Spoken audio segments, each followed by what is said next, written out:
Modi BC রায়ের নাম বলেছেন, দ্বারকানাথ ঠাকুরের নাম বলেছেন, শ্যামাপ্রসাদ মুখোপাধ্যায়ের নাম তো বলেছেন, শুধুমাত্র কিন্তু মা কালীর মা দুর্গার নাম বলেননি। এই জায়গায় দাঁড়িয়ে একটা তৃণমূল যখন পুরো প্রস্তুর মাঠে নেমে পড়েছে এই ইস্যুতে এবং একটা মোটামুটি গোটা বাংলায় একটা হাওয়া তুলে দিয়েছে, তোমাদের অবস্থানটা কোন জায়গায়? আচ্ছা, প্রথম কথা হচ্ছে যে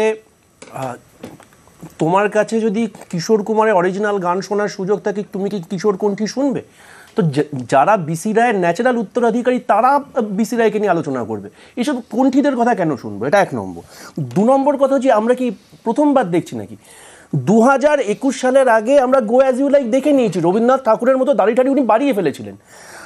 30শে এপ্রিল 2018, একটু আগে কনিনিকাদি বললেন যে রবীন্দ্রনাথ ঠাকুর কি বাঙালি নন? 30শে এপ্রিল 2018 তার সালে মন কি বাতে, নান আদার দ্যান আমার প্রধানমন্ত্রী, উনি বলেছিলেন উনি ভোর 5টায় উঠে অল ইন্ডিয়া রেডিওতে রবীন্দ্রসঙ্গীত শুনে ওনার ঘুম ভাঙতো। এবার আমি জানি না ওনার ছোটবেলায় অল ইন্ডিয়া রেডিও ভোর 5টার সময় চলতো কিনা, রবীন্দ্রসঙ্গীত তো ছেড়েই দাও, কিন্তু ওই যে সেই জয়বাবা ভূতনাথের বলেছিল আপনি সেদিন আখতারি শুনছিলেন না বিকাশবাবু।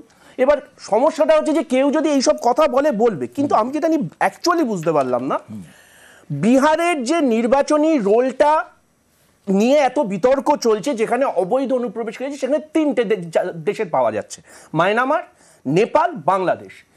নেপাল থেকে বাংলা হয়ে নিশ্চয়ই বিহারে ঢুকছে না, রক্সোল, গোরখপুর দুটোই হচ্ছে বিজেপি শাসিত। সেখানে কার বদান্যতাতে অনুপ্রবেশটা হচ্ছে, এই প্রশ্নের উত্তরটা আমি জানতে চাইলাম। 2, স্বপন দাশগুপ্তকে মনে আছে কেন এই প্রশ্ন? উনি যে আজকে এসে যে বাংলার কথাটা বলছিলেন, 2024 সাল নবরাত্রি,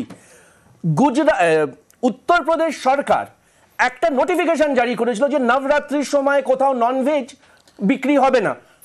তার অপোজিশন করতে একবারও নরেন্দ্র মোদী তখন বাঙালি অস্মিতা জাগেনি যে শনিবার মানে আমরা নবমীর দিন পাঠা বলি হয় না? স্বপন দাশগুপ্তকে বলতে হয়েছিল। Last but not the least, একটা কথা দিয়ে শেষ করছি, সেটা হচ্ছে উনি বললেন যে বাংলা উন্নয়ন চায়। কোন উন্নয়ন মডেল? গুজরাটের উন্নয়ন মডেল।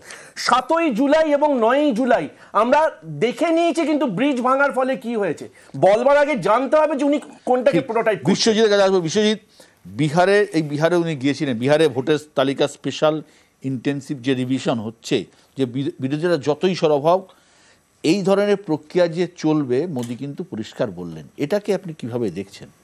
মানে আজকে পরিষ্কার বলেছেন কিন্তু দুর্গাপুরের। প্রথম কথা, এইটা আমি দেখার আগে আমি একটা বলে দিই যে এটা সুপ্রিম কোর্টের বিচারপতি কি করে দেখেছেন।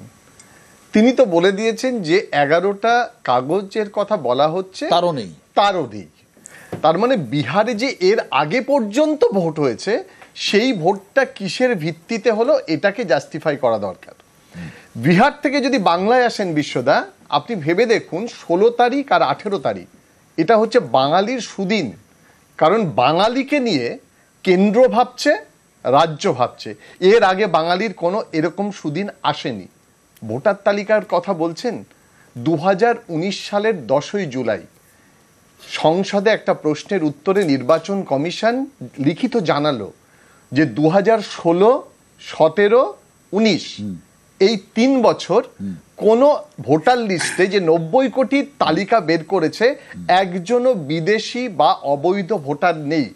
2018 সালে গুজরাট, পশ্চিমবঙ্গ এবং তেলেঙ্গানা 3 জনের নাম পাওয়া গেল এবং সেই 3 জনের নাম ভোটার লিস্ট থেকে বাতিল হলো। পরের দিন আমরা হিন্দুস্তান টাইমস সব সংবাদপত্রে দেখলাম নির্বাচন কমিশন বলে দিও ভারতের ভোটার লিস্টে একজনও অবৈধ ভোটার নেই। 2019 থেকে আপনি আজকে 2025-এ দাঁড়িয়ে আছেন, সেই ভোট হবে বিহারে। তাহলে বিহারে হঠাৎ করে এতগুলো নাম কোথা থেকে আসছে? এটা কি মহারাষ্ট্রে বিরোধীরা যে অভিযোগ তুলেছিল 40 লক্ষ ভোটারের নাম 6 মাসে চলে এলো, এটা কি তারই একটা পদ্ধতি? এবং আরেকটা কথা আপনাকে বলবো, বাঙালিদের কথা বলছেন বিশ্বদা, আজকে আমরা শুনলাম যে আগে, আমি জানি না আপনি কি ভাবেন, আমার যারা প্যানেলিস্ট আছে কারা ভাবে, আমরা আগে ভারতীয় পরে বাঙালি। আমি কিন্তু শুধু একটা কথাই মনে করিয়ে দেব, মহামতি গোখলের কথা, what Bengal's things today, India things tomorrow. আমি মনে করি আমি আগে বাঙালি এবং সেই সঙ্গে ভারতীয়। একদম। দেবাশিস বাবু, এই যে ধরুন প্রধানমন্ত্রীর যে বক্তৃতা, 26-এর এজেন্ডাটা পরিষ্কার হয়ে গেছে যে বাঙালি আবেগকে জিততে হবে, বাঙালিকে যে ভুলটা একটা করেছিলেন 2021 সালে, যে বিজেপি হচ্ছে অবাঙালিদের পার্টি, এটা একটা মানুষের ধারণা হয়ে গিয়েছিল। সেখান থেকে কি বিজেপি বেরিয়ে আসার চেষ্টা করছে বলে মনে হয়? দেখুন, সভাপতি যখন নতুন করে বদল হলো, মানে যে সভাপতি এলেন, আমরা জানি খুব রোমান্টিক মানুষ আমাদের বিজেপির, এখন ন্যাশনাল জাতীয় সভাপতি হননি। হ্যাঁ হ্যাঁ, মানে রাজ্যের কথা বলছি আমি, রাজ্যের সভাপতি শ্রমিক বাবুর কথা বলছি। মানে উনি রোমান্টিক মানুষ, কাব্যিক মানুষ, উনি খুব ভালো কবিতা বলেন। তো উনি আসার পর দেখবেন বিজেপির একটা লাইন সেটা কিছুটা চেঞ্জ হয়ে গেছে। মানে যে কট্টর হিন্দুত্ববাদিত্ব ছিল সেটা আস্তে আস্তে ধীরে ধীরে সাম্প্রদায়িক বিরোধী জায়গায় চলে গেছে এবং হিন্দুত্ববাদী লাইন থেকে সরে এসছেন। মানে এটা তো আমরা সকল সাধারণ যারা মানুষ তারা সবাই চাই যে এটা অনেকটা ওই বামেরা যে দাবিটা করতো সেই দাবির মতোই প্রায় সাম্প্রদায়িক বিরোধী একটা লাইনে ওরা হাঁটছেন। কিন্তু আজকের প্রশ্নটা আমার অন্য, যে এই যে ধরুন আজকে মোদী প্রধানমন্ত্রী যেগুলো বললেন, যে কথাগুলো বললেন, আপনার কাছে কি এই প্রশ্নটা যাচ্ছে না যে ঠিক 21শে জুলাই সামনে, 21শে জুলাইয়ের আগে মমতা ব্যানার্জিও বাংলার আবেগে শান দিচ্ছেন, আবার মোদী এসেও বাংলার আবেগে শান দিচ্ছেন, তাহলে কি এই যে দুটো দল, মানে মোদী বা মানে বিজেপি এবং তৃণমূল, এই দুটো দলের মধ্যে যে নিজেদের মধ্যে বোঝাপড়া খেলাটা ছিল, এনারা কি দুজনেই ভয় পাচ্ছেন যে তৃতীয় কোনো শক্তি উঠে আসছে? নাহলে এই রকম একটা সময় হঠাৎ করে এই দুজনেই বাঙালি আবেগ নিয়ে শক্তি আসার সম্ভাবনা দেখতে পাচ্ছেন নাকি? আমাকে বলতে দিন, আমি জানি না। আমি বলছি এরকম 21শে জুলাইয়ের মতো একটা এত বড় একটা জিনিসের সামনে, যেটা কংগ্রেসের তৃণমূলের, আমি সেই বিতর্কে যাচ্ছি না, কিন্তু আমি বলছি এরকম একটা সময় মমতা ব্যানার্জির মতো মানুষ যিনি এটা নিয়ে মিছিল করছেন, আপনি মনে নিশ্চয়ই মনে আছে বিশ্বদা, আপনি অনেক প্রাজ্ঞ, সেটা হচ্ছে 2003 সালে মমতা ব্যানার্জি তখন ক্যাবিনেট মিনিস্টার, নাগরিক আইন সংশোধিত হয়েছিল এবং সেই আইনে কিন্তু মমতা ব্যানার্জি কোনো প্রোটেস্ট করেনি, সেখানে কিন্তু এনআরসির ছায়া ছিল।